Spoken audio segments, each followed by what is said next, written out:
Hello, students. Today, once again, I have come with a very interesting problem. Today, we will find out, we would rather analyze the rise of liquid in a conical capillary tube. So, in ordinary capillary tube, the rise of liquid you have already studied in class 11 due to surface tension. And suppose this is the case, you have a capillary tube of uniform cross section and the radius of that uniform cross section is A. The liquid inside the capillary tube rises to a height h. Okay. If the density of the liquid is rho, angle of contact is assumed to be 0 degree, then we all know that h can be written as 2t by a rho g. Okay. What I have assumed? I have assumed the angle of contact as 0 degree. What is the actual formula? Actual formula is 2t cos theta by a rho g, radius into rho into g. Ideally, you are supposed to write like this, that h plus a by 3 equals to 2t cos theta by a rho g. Okay, so actually we know that the capillary tubes are narrow, so we can neglect the contribution because of that a by 3 term. So this is the normal circumstance that you have studied. What if your capillary tube is a cone? Now that's a little convoluted. If your capillary tube is a cone with a variable cross section, as you can see, so here where the liquid surface is present in the trough, there suppose the radius of cross section is A and the liquid has risen through a vertical height h. The length of the cone above the surface of liquid inside the trough is L, and where the liquid has risen to that height, there the radius of cross section is smaller. So if this is h, this is L, so definitely the remaining part is L minus h. So suppose the semi-vertical angle of the cone is phi. So very clearly what we can say that tan phi equals to A by L, and this is equals to R divided by L minus h. So very clearly from here we can find out R equals to A times L minus h by L. So this gives us equation 1.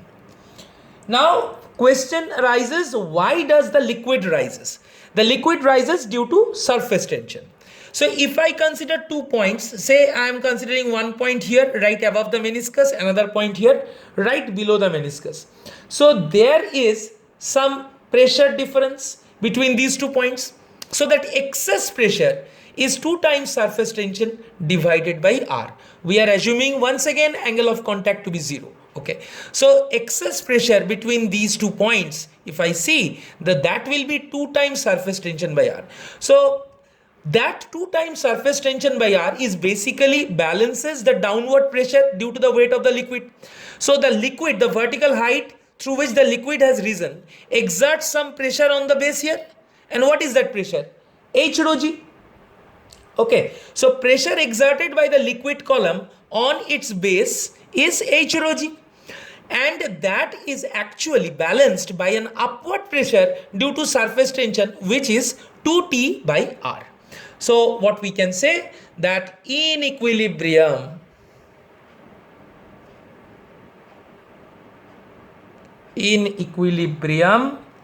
P upward is equals to P downward. So P up equals to P down. So upward pressure is what? 2T by R equals to H rho g. Okay. Now what is R? So this is my equation 2. Using put 1 into. If we do that, so we'll get implies 2T divided by A into L minus H. Here L goes and here we get H rho g. So therefore 2TL by A rho g equals to L into H minus H square. Wow, we got a quadratic equation now. So therefore H square minus LH, H square minus LH plus 2TL by A rho g, and that is equals to 0. So this is our quadratic equation. Once you got a quadratic equation, now we can solve it and find out the roots of this quadratic equation. So therefore H equals to minus B. So minus of minus L, that is L, plus minus root over b square is L square minus 4ac 8tL by a rho g, okay, and whole divided by 2a, so I can write half outside. So now what I can say, basically I can bring the half inside, so I can write h equals to L by 2 plus minus, I can take L square common and take it outside, so it will give you L by 2 and 1 minus, then if you take L, so 8t by rho g a L raised to the power half. So basically these are the two roots that we have got. Now what we can see, that if this L tends to infinity, if this L is very long, okay, so under the limiting condition that L tends to infinity, then h will have what values? I can binomially expand this particular term, so I can bring the half inside, so I will get L by 2 plus minus L by 2 1 minus 40 by rho g a L.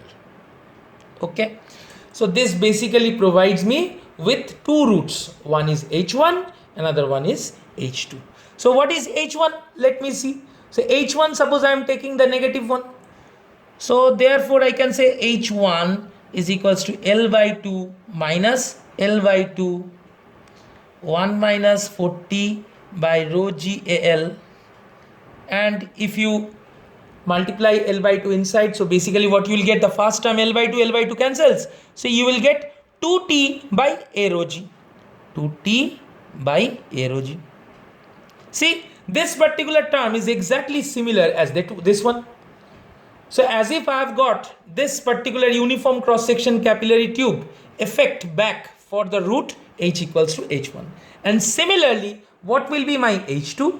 So if I want to find out my h2, so h2 equals to L by 2 plus L by 2 1 minus 40 by rho g a L, so that is basically L minus 2t by a rho g. Okay, so these are the two roots that I have got. Now these two pressures which we have obtained, one is P and P dash, P up and P down. So if we plot a graph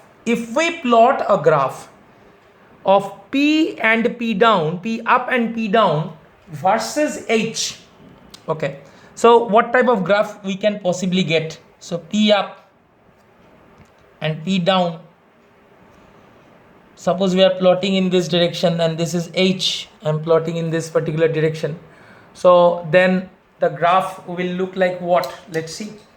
So if I talk about P up, so P up is 2t by r, which is this one, a into L minus h. So please see very clearly that P down, that is equals to h rho g, and P up is equals to 2tl by a into L minus h. So that's the dependence of both of these pressures with the capillary height. So if I plot P down versus H, so P down versus H is a straight line passing through origin. Okay, this is P down versus H. And if I plot P up, so this is my P down. And if I plot P up versus H, that P up versus H will look like this.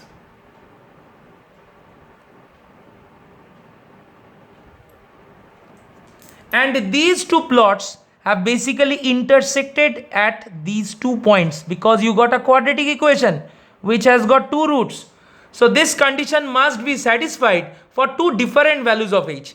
So here a corresponds to h1, and for h1 we found out the value as, if I want to find out h1 corresponds to pressure. What is the pressure? Pressure is h1 rho g, which is 2t by a. And B point corresponds to